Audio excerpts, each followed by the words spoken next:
مهدی ادرکنا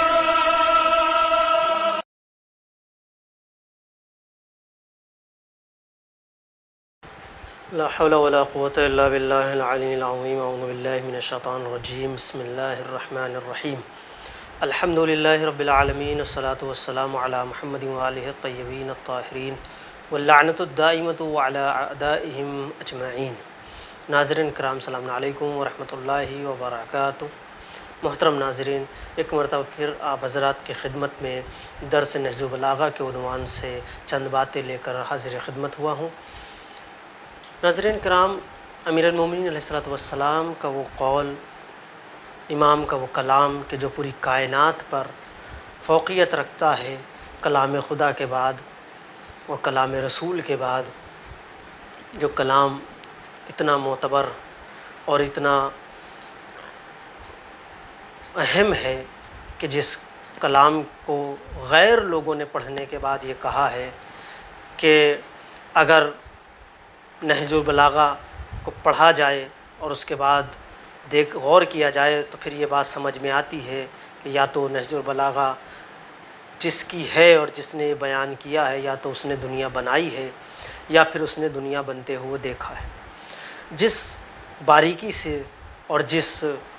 خوبصورتی سے امیر المومنین علیہ الصلوۃ والسلام نے تمام کائنات میں ہونے والے اور اس دنیا میں ہونے والے تمام امور کو بیان کیا اور اس دنیا کی خلقت کو بیان کیا ہے، وہ پڑھنے کے بعد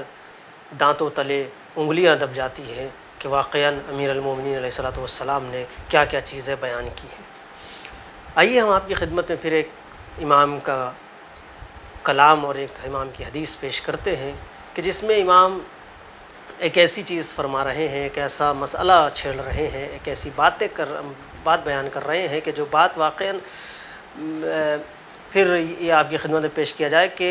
دیکھنے میں اور سننے میں یہ ایک چھوٹا سا جملہ ہے، مگر اگر سمجھا جائے اور سوچا جائے اور اس کے بارے میں غور کیا جائے تو یہ ایک بہت بڑی بات ہے. امام امیر المومنین علیہ الصلوۃ والسلام ارشاد فرماتے ہیں، من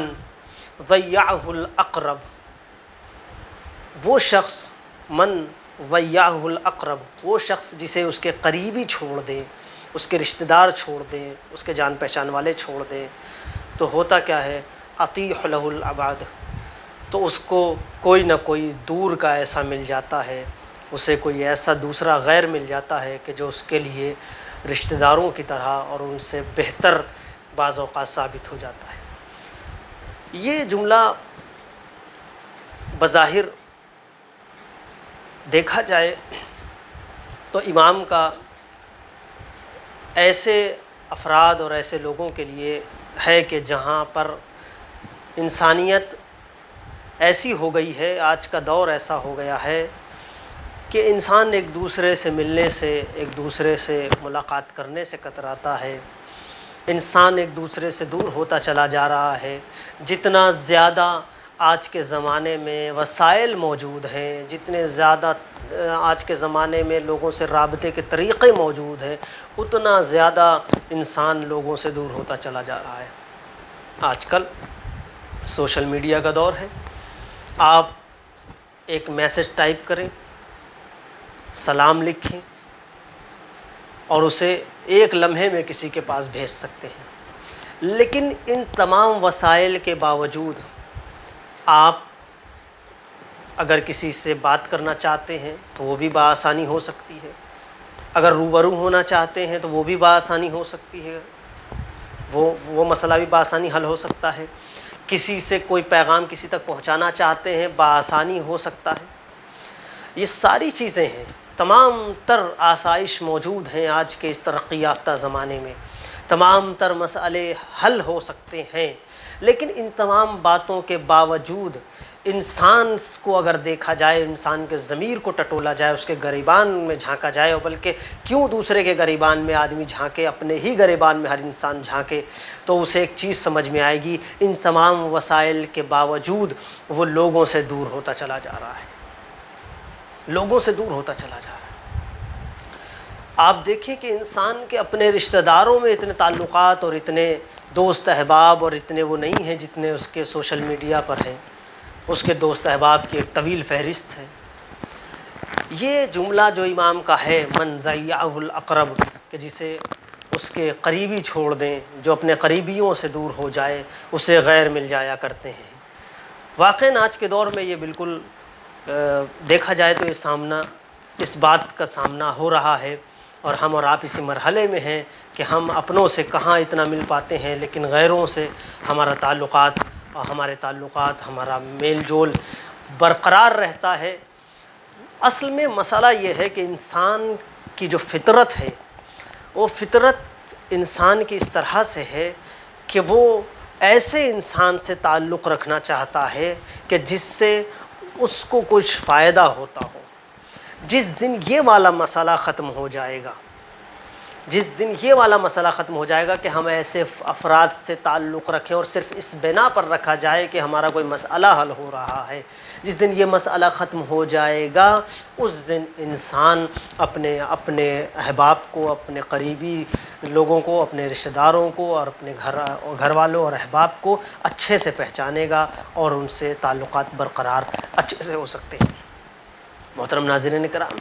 چونکہ انسان کی آج کی جو فطرت ہو چکی ہے وہ یہی ہے کہ ایک دوسرے کو اسی وقت انسان سلام کر رہا ہے، اسی وقت انسان ملاقات کر رہا ہے کہ جب اسے کوئی دقت ہے، کوئی پریشانی ہے، وإلا دور دور تک پوچھنے والا کوئی نہیں ہے، جبکہ یہ صلہ رحمی کے خلاف ہے۔ اہل بیت علیہم الصلاۃ والسلام نے جس صلہ رحمی کا ہمیں حکم دیا تھا، یہ اس صلہ رحمی کے خلاف جا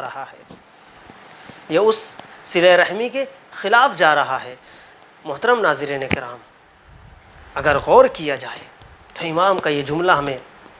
اس طرف متوجہ کرا رہا ہے کہ ہم غیروں کے حق میں کتنا بہتر ہوتے جا رہے ہیں اپنوں کو چھوڑ کے۔ تو ہمیں اپنوں کی طرف بھی توجہ دینی چاہیے۔ ہمارے اپنے بھی ہیں، وہ بات ٹھیک ہے، بہت اچھی بات ہے کہ ہمارا دائرہ احباب بڑا ہے، بہت اچھی بات ہے، ہمارا لوگوں سے تعلقات اچھا ہے، ہمارا میل جول اچھا ہے، ہمارا ملنا جلنا اٹھنا بیٹھنا اچھا ہے، ہمارے بہت احباب ہیں، لیکن اس کے باوجود اپنے قریبی اور اپنے گھر خاندان والوں رشتہ داروں سے بھی تعلقات اچھے ہونے چاہیے۔